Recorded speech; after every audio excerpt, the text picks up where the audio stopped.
আপনাকে যদি জিজ্ঞেস করা হয় আপনি কাকে বেশি ভালোবাসেন, ব্রাজিল নাকি নেইমার? একটা সময় ছিল পেলে রোনালদোদের ব্রাজিল মানেই ছিল মাঠে ফুটবলের জাদু।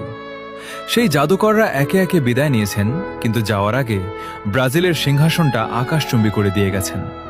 লোকে বলে নেইমার পেলের ছায়ায় ঢাকা পড়ে গেছে, কিন্তু সত্যিটা হলো পেলের তৈরি করা ওই বিশাল সিংহাসনটা যাতে ধুলোয় মিশে না যায়, নেইমার গত 10 বছর ধরে নিজের রক্ত দিয়ে সেটা আগলে রেখেছে।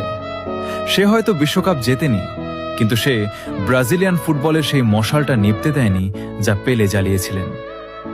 যেদিন সে শেষবারের মতো জার্সিটা খুলে রাখবে, সেদিন আমরা গোলদাতার অভাব বোধ করব না, অভাব বোধ করব ফুটবলের সেই জাদুর।